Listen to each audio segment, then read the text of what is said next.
Channel को subscribe करने के लिए सब्सक्राइब का बटन दबाएं और हाँ, घंटी बजाना ना भूलें।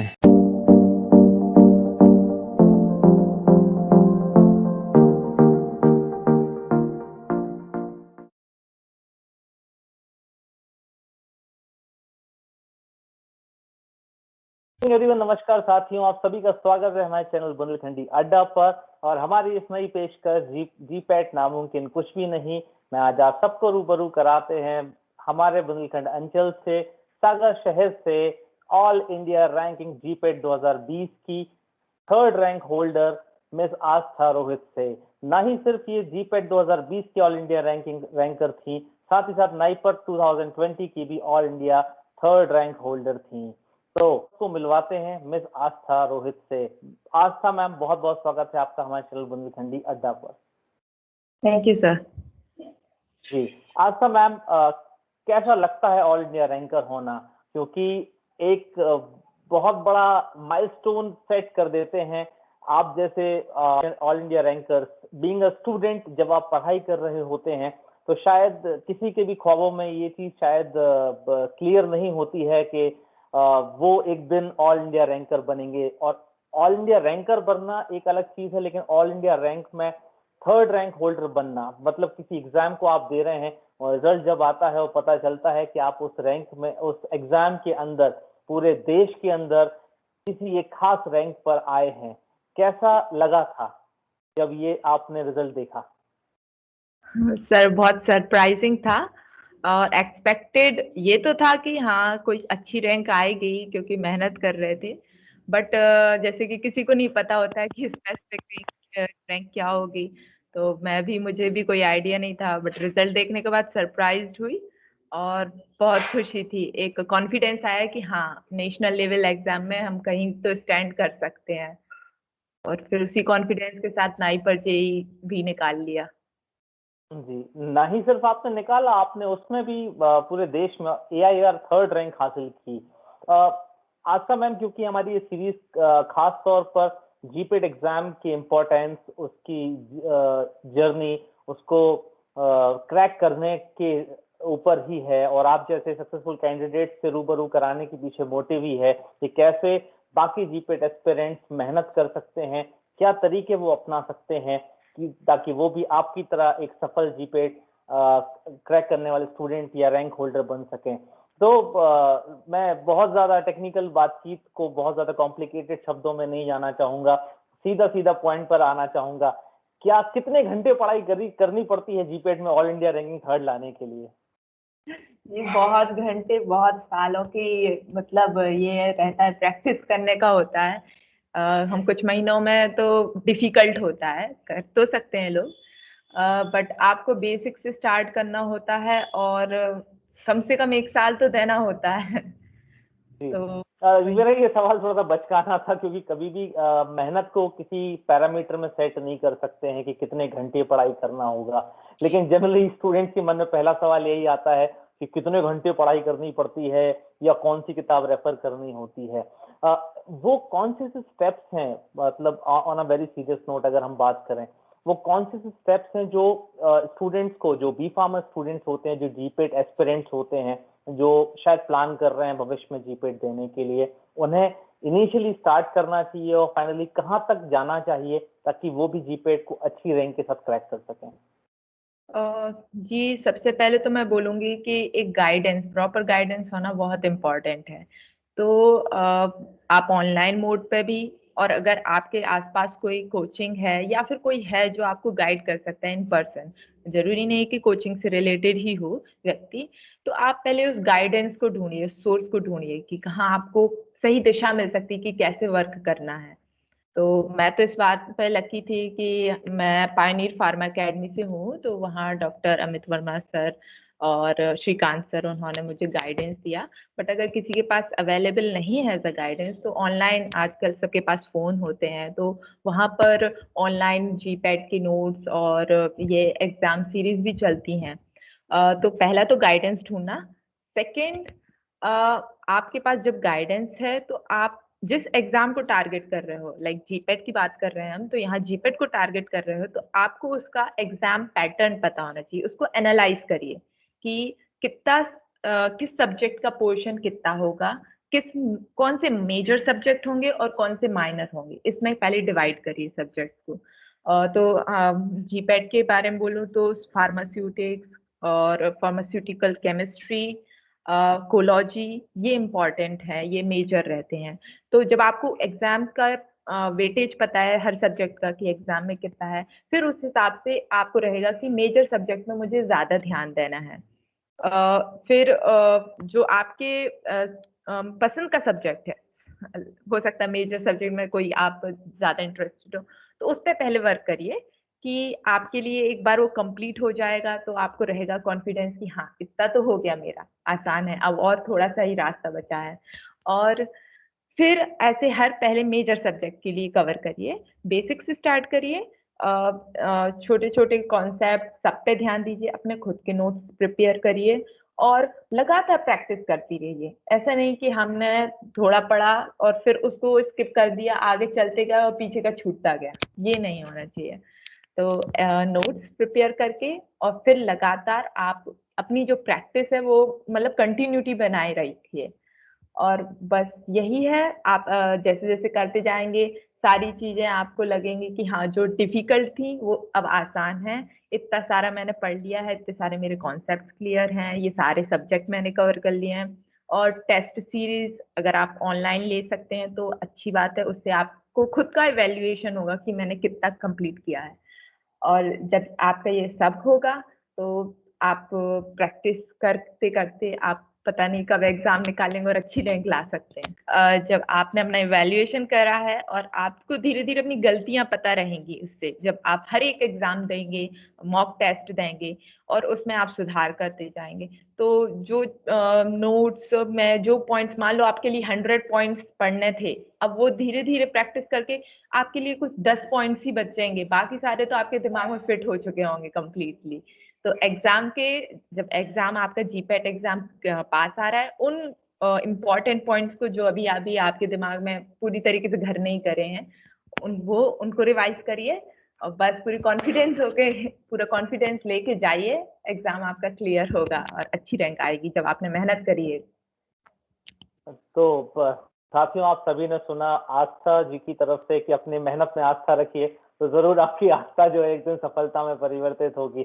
आस्था जी, ये तो हो गई, आपने ये बना दिया कि जीपेट का जो मेन इंग्रेडिएंट है, कहा जाए ना, जैसे कहते हैं ना किसी भी डिश को बनाने के लिए जो कोर इंग्रेडिएंट्स होता है, कि पहले सब्जेक्ट को हम लोग डिवाइड कर लें, गाइडेंस प्रॉपर हमें आसपास हम देख लें कि हमें गाइडेंस कहाँ से मिल सकता है। आपने बताया कि आप इस मामले में लकी रहे कि आपको पायनियर फार्मा एकेडमी से फैकल्टीज ने गाइडेंस दिया, डॉक्टर अमित वर्मा सर ने, श्रीकांत सर ने गाइडेंस दिया, जो आपके टीचर्स थे। लेकिन सिर्फ कोचिंग ज्वाइन कर लेना, एक गाइडेंस मिल जाना, मेरे हिसाब से शायद काफी नहीं होता हो, क्योंकि एक बैच का या उस पर्टिकुलर सिलेबस का एक लंबा अदद सफर हमको तय करना होता है। 4 या 6 महीने की कोचिंग पीरियड होता है। उस कोचिंग पीरियड को कितना सिंसियरली अटेंड करना जरूरी है स्टूडेंट्स के लिए, कि वो उस कोचिंग की जो मिलने वाला गाइडेंस है जिसको लेने के लिए वहां एडमिट हुआ है, उसको प्रॉपर यूटिलाइज कर सके। जी जी, एक्चुअली सिंसियरिटी तो बहुत इम्पोर्टेंट है। आपको गाइडेंस मिलेगा लेकिन आपको अपनी मेहनत करनी पड़ेगी, अपनी तरफ से अपना 100% देना होगा। और जब आपने करा है कि हाँ मुझे एग्जाम निकालना है, एक डिटर्मिनेशन है, तो फिर आपको अपना सारा समय उसमें लगाना होगा। कोचिंग मिस नहीं करनी है, उसमें प्रॉपर आपको हर दिन जाना है चाहे कुछ हो। और एग्जाम की जो सीरीज होती है, या फिर अगर आप अपना ही अपनी तरफ से एग्जाम पेपर्स लगा रहे हैं तो उसमें कंटिन्यूटी रखिए, ब्रेक नहीं होना चाहिए कि बच्चे, क्योंकि यही होता है कि हर बैच, हर साल बैच जाता है कोचिंग में, लेकिन उसमें से कुछ बच्चे ही निकल पाते हैं क्योंकि वो उन्होंने उनमें कंटिन्यूटी रखी होती है कि हमें एग्जाम के लिए प्रिपेयर करना, क्योंकि वहां पर हम लोग के लिए Sunday to Sunday test series होती है, तो उसमें भी सिंसियरिटी की जरूरत है। आपने उसको भी सीरियसली लिया है, तब जाके आप आगे मेन एग्जाम के लिए सिंसियरिटी रख पाएंगे। तो कंटिन्यूटी एज अ कोचिंग में अटेंटिव होना, नोट्स जो बने हैं उसके लिए खुद प्रिपेयर करना, एक्स्ट्रा पढ़ना, अकेले नोट्स से काम नहीं होगा। आपके पास स्टैंडर्ड बुक्स बताई जाती हैं, इनकी स्टैंडर्ड बुक्स होती हैं फार्मेसी में हर सब्जेक्ट की, तो उन स्टैंडर्ड बुक्स को अपनी तरफ से पढ़ना, क्योंकि वो तो कोई बोलेगा नहीं आपके लिए पढ़ने के लिए, तो आपको खुद उसमें से पॉइंट सिलेक्ट करने होंगे। और हमेशा प्रैक्टिस प्रैक्टिस प्रैक्टिस ही की है, तो आपको वही वही आगे ले जाएगी। तो ये अपनी तरफ से इतना इनपुट देना होगा, अकेले ऐसे नहीं होता है गाइडेंस के। गाइडेंस इम्पोर्टेंट, बट आपकी मेहनत भी उतनी ही इम्पोर्टेंट है।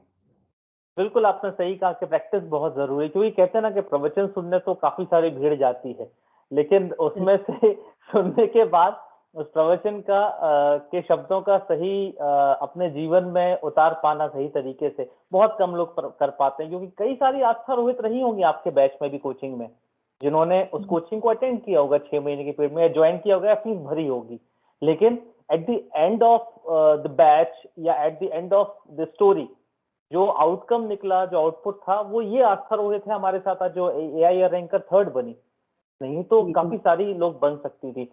आस्था जी, जब इस सीरीज की हमने शुरुआत की, हमारे और भी एस्पिरेंट्स से हमारी बातचीत हुई थी, तो एक सवाल बहुत ज्यादा आता है कि स्टूडेंट्स के मन में, जो बी फार्मा ग्रेजुएशन कर रहे होते हैं अभी स्टूडेंट, कि जीपेट क्यों इतना जरूरी है उनकी लाइफ में। क्योंकि आप जीपेट देने से पहले बी फार्मा स्टूडेंट भी रह चुकी हैं, आपने जीपेट की तैयारी की, आपने जीपेट भी बहुत अच्छे रैंक से क्लियर किया, नाइपर में आज आप नाइपर मोहाली में स्टूडेंट हैं एमएस की। तो एक स्टूडेंट की लाइफ में, एक बी फार्मा स्टूडेंट की लाइफ में जीपेट कितना इंपॉर्टेंट रोल अदा करता है, क्यों उसे तैयारी करना चाहिए, क्यों इतना सिंसियरली जीपेट को लेना चाहिए? जी, देखिए, जब अगर आप फार्मेसी फील्ड में हैं और आपका मन है कि मैं इसी में ही कंटिन्यू करूंगा करूंगी, तो उसमें क्या रहता है, बी फार्म के बाद आपको एम फार्म करना होता है और जीपैट कंपलसरी है।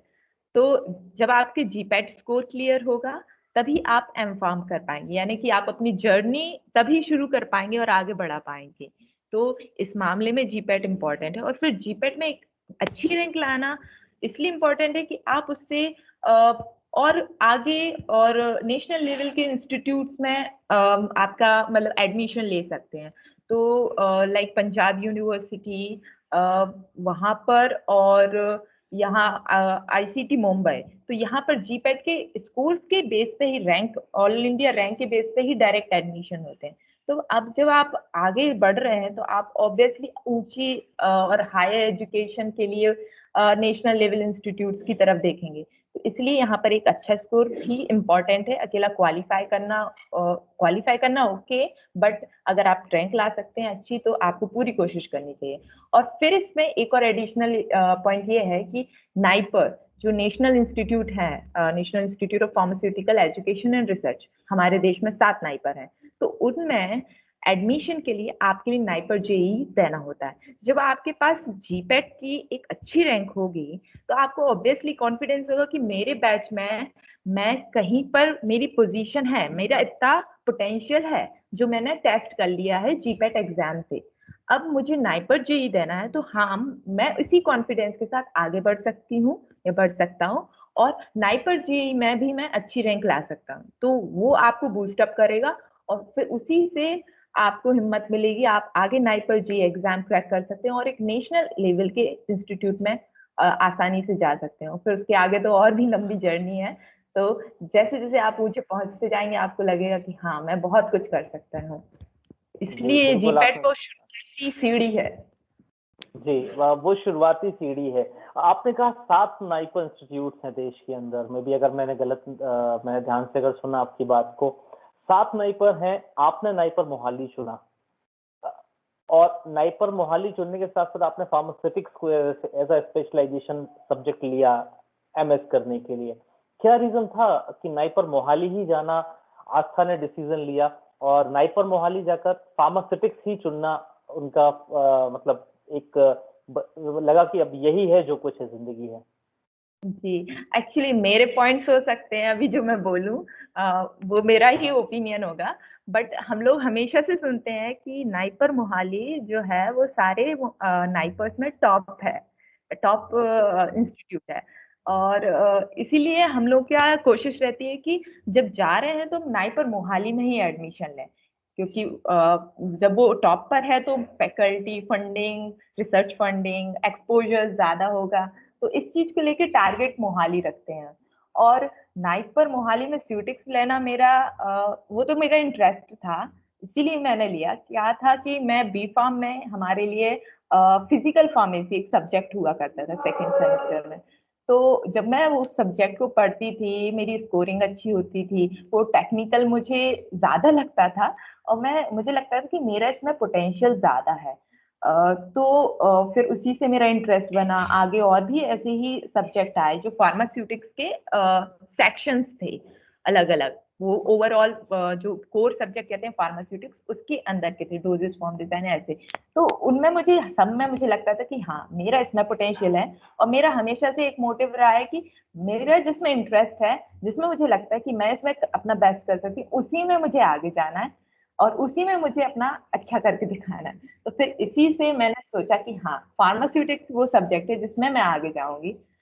और उसी के लिए अब उसमें भी अच्छी रैंक लाना होता था, क्योंकि ये एनालिसिस फार्मास्यूटिक्स ब्रांच जो है वो टॉप रैंक पे मिलती है। तो फिर तो और ही कंपलसरी हो गया था मेरे लिए कि अभी उसमें नाइपर मोहाली में भी स्यूटिक्स चाहिए, तो उसके लिए तो टॉप रैंक लाना पड़ेगा। तो इसी तरह से फिर मेरा स्यूटिक्स में वहां जाना हुआ और मैं वहां पर गई। आपने जिस तरीके से इस बात को यहाँ पर समझाया है, ये शायद आपसे बहुत मामूली शब्दों में कहने की कोशिश में बहुत बड़ी बात कह गई कि ये सिर्फ आपका विजन नहीं है, ये एक हर स्टूडेंट का विजन बनना चाहिए। आज आपकी बातचीत को सुनते हुए कि कैसे वो ये क्लियर कर पाए कि उन्हें किस सब्जेक्ट में आगे जाना है, क्योंकि जैसा आपने कहा ना कि आपके सब्जेक्ट के इंटरेस्ट के हिसाब से आपने अपने मन में ये एम किया कि मुझे कौन सा सब्जेक्ट आगे लेना चाहिए, क्योंकि मेरी स्ट्रेंथ क्या है, मेरा इंटरेस्ट किस चीज में आ रहा है, मुझे मजा किस चीज को पढ़ने में आ रहा है।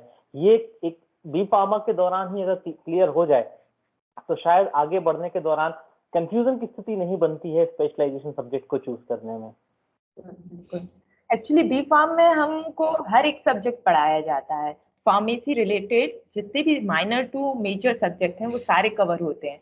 तो व्यक्ति के पास काफी मौके रहते हैं जब वो जज कर सकता है कि उसका ट्रू पोटेंशियल किस सब्जेक्ट में है, और जिसमें आपका इंटरेस्ट है उसी में जाइए, क्योंकि उसी में आप बेस्ट कर पाएंगे। नहीं तो फिर मे भी भीड़ का हिस्सा बन सकते हैं, उससे कोई फायदा नहीं होने वाला। तो इससे अच्छा है, और सारी चीजें इक्वल होती हैं, वो आप पे डिपेंड करती है आप उस सब्जेक्ट को कितना आगे ले जा रहे हैं। जी। जैसा कि आपने जिक्र किया था इस बातचीत की शुरुआत में, आस्था की एक गाइडेंस मिलना बहुत जरूरी होता है। बातचीत के बीच में भी मैंने जिक्र किया कि सुनने तो बहुत लोग जाते हैं लेकिन मान बहुत कम पाते हैं, उसको अपने लाइफ में उतार बहुत कम लोग पाते हैं। उस कोचिंग के गाइडेंस पीरियड के दौरान, क्योंकि बहुत सारे स्टूडेंट्स अभी जब हमारी बातचीत को सुन रहे हैं या जिस दिन भी सुन रहे होंगे, तो वो भी कहीं ना कहीं से गाइडेंस ले रहे होंगे, अलग अलग कोचिंग इंस्टीट्यूट से, अलग अलग कॉलेजेस से, अलग अलग स्कूल से, अलग अलग जगहों से। कितना कोई ऐसी बात जो शायद आपको याद रह गई हो, जो आपको कोचिंग गाइडेंस के दौरान आपके सर ने कही हो या आपकी फैकल्टीज ने कभी कही हो, जिसने शायद आपकी जिंदगी की राह बदल दी, या आपको नाइप और मोहाली का जो एक रास्ता था वो उसके बादल छांट दिए बिल्कुल कि यही वो रास्ता जो मैंने चलना है? जी, अमित सर जिनका मैंने नाम लिया था, डॉक्टर अमित वर्मा सर, वो तो हम लोगों से एक बात ही कहते थे, हमेशा कांस्टेंट रहती थी उनकी कि तुम लोग मेहनत करो, अभी 1-2 साल जो मेहनत करोगे वही तुम्हारा सारी करियर में टर्निंग पॉइंट होगा। मतलब उनका वे यही रहता था बोलने का। और वो हमेशा इसी पे रहते थे कि तुमको मेहनत करना है, लगातार एक प्रेशर बना रहता था हम लोगों को उनका। तो जब उन्होंने हम लोग को नाइपर जी इन सब के बारे में डिटेल में बताया, तो उससे लगा कि हाँ ये जगह है जहां मैं आगे जा सकती हूँ। और फिर जब वो बोलते थे, हम लोग को फोर्स करते थे कि अभी 1-2 साल मेहनत कर लो, बस उसके बाद सब सही होगा, एक अच्छे इंस्टीट्यूट में हो गए। तो वही चीजें बार बार दिमाग में क्लिक करती गई, और वही चीज घर हो गई कि हाँ हमको करना है करना है। और फिर सर का भी प्रेशर, तो फिर पीछे मुड़ के देखने का तो रहता ही नहीं था कि क्या करेंगे, क्योंकि सर का डर भी रहता था थोड़ा सा। और फिर इसी तरह से मेहनत करते गए और था कि हाँ सर ने जब बताया है कि ऐसा ऐसा है तो हमको भी ऐसा ही इसी राह पे चलना है और मिलेगा हमको रिजल्ट, बस यही था। जी। आस्था, यहाँ पे मैं थोड़ा सा बातचीत को दूसरे ट्रैक पर ले जाना चाहूंगा। एक स्टूडेंट जब मेहनत करता है किसी एग्जाम को क्रैक करने के लिए, किसी एक पर्टिकुलर रैंक, एक अच्छी रैंक के साथ जब वो क्वालिफाई करता है एग्जाम, उसके सपनों का रास्ता खुल जाता है। उसे उसके मन का सब्जेक्ट मिलता है, इंस्टीट्यूट मिलता है, करियर को प्लान करने में आसानी होती है, काफी सारी मुश्किलें आसान हो जाती हैं, आगे का भविष्य उज्जवल हो जाता है। ये तो रही बात एक स्टूडेंट की, लेकिन एक एक ह्यूमन बीइंग, एक इंसान होते हुए, आपकी फैमिली है, आपके मदर हैं, आपकी सिस्टर्स हैं आपसे छोटी, आपकी सफलता जो 2020 में मिली, और आज जब आप देश के टॉप फार्मास्यूटिकल इंस्टीट्यूट से एमएस की डिग्री कर रही हैं, एक इंसान के तौर पर आपके घर में आपकी बहनों की जिंदगी में क्या असर डाला है इस सफलता ने? जी बिल्कुल। जब व्यक्ति आगे बढ़ता है, कुछ अचीव करता है, तो वो अपनी फैमिली को भी आगे ले जाता है और उनको एक प्राउड होने का मोमेंट देता है। साथ में अपनी बहनों, जैसे आपने मेरी बहनों की बात करी, तो उनके लिए मैं एज़ अ मोटिवेशन, मतलब इन पर्सन मैं मोटिवेशन की तरह काम आती हूँ और वो मुझे देख के वो और मेहनत करने लगते हैं। मतलब हम लोग एक-दूसरे को कंधा दे सकते हैं अपने अचीवमेंट पे। तो वही मेरे अचीवमेंट ने काम किया कि उन्होंने मेरी बहनों को भी मोटिवेट किया कि हाँ हमको सबको मिलकर करना है और अचीव करना है। दीदी इतनी आगे पहुंच गई है तो हम भी कर सकते हैं। तो वो जो लूप है ना, स्टार्ट हो गया अचीवमेंट के कारण। और मेरी आज मेरी फैमिली भी मेरी इस चीज पे प्राउड करते हैं और उनको भी क्लियर है कि हाँ अभी यहाँ तक पहुंच गए तो हमारा जो भी सफर है, जो भी स्ट्रगल्स है, वो सब धीरे धीरे ठीक हो जाएंगे, सारी चीजें धीरे धीरे क्लियर हो जाएंगी। तो आपका अचीवमेंट फैमिली के लिए बहुत बड़ा होता है, उनकी लाइफ बदल देता है, एक्चुअली लाइफ चेंजिंग मोमेंट होता है। जी, बिल्कुल आपने सही कहा। आज का आपसे विदा लेते लेते एक आखिरी सवाल और मैं यहाँ पे पूछना चाहूंगा। बी फार्मा हो गया, यूनिवर्सिटी सागर से बी फार्मा किया, टॉप यूनिवर्सिटी इंडिया की टॉप यूनिवर्सिटीज में गिनी जाती है वो। उसके बाद आज आप एमएस कर रहे हैं, टॉप रैंक होल्डर बन के आपने नाइपर में दस्तक दी, वहां पर भी इज्जत अफजाई हो रही होगी, इज्जत की नजरों से लोग देखते होंगे, आपको भी अपना पिछला ट्रैक देखकर बहुत खुशी होती होगी, मन का सब्जेक्ट मिला, मन का इंस्टीट्यूट मिली, जिंदगी बड़ी स्मूथ चल रही है, चारों तरफ खुशियां ही खुशियां हैं। लेकिन इस एमएस का सफर भी अब पूरा होने जा रहा है, आप अपने फाइनल ईयर एमएस में हैं, आगे क्या प्लान कर रहे हैं? आगे हम आस्था को अगर कुछ सालों बाद दोबारा मुलाकात अगर बुंदेलखंडी अड्डा पर करें, तो आस्था हमें कहाँ पर अपने आप को मतलब प्रोजेक्ट करती हुई दिखती हैं? जी। अगर आप मुझे अगली बार मिलेंगे तो मैं एज अ फॉर्मुलेशन साइंटिस्ट आपको मिलूंगी, के साथ मेरा इस तरह से इंट्रोडक्शन होगा। क्योंकि अभी तो काफी चीजें हैं बची हुई हैं जो सफर तय करना है, और मुश्किलें तो कभी आसान नहीं होती है। एक पड़ाव हम हमारा पास होता है तो दूसरा पड़ाव मिल जाता है, वो एक नई चुनौती बन जाती है। तो ऐसी चुनौती अभी मेरे पास भी है, बट ये मैं बोल सकती हूँ पक्का से कि आप मुझे फॉर्मुलेशन साइंटिस्ट की तरह देखेंगे कुछ सालों में, क्योंकि प्रयास पूरे है कि हाँ इस टारगेट को अचीव करना है। जो मेरा फार्मेसी में आके एक गोल सेट हुआ था कि फॉर्मुलेशन रिलेटेड मैंने सब्जेक्ट लिया, फार्मास्यूटिक्स फॉर्मुलेशन डेवलपमेंट का। तो हाँ अब मुझे फॉर्मुलेशन साइंटिस्ट बनना है, उसी एम को लेकर टारगेट कर रही हूँ। जो ज्यादा तो नहीं मैं बोल सकती, बट हाँ आप मुझे कुछ सालों में इस तरह देख सकते हैं।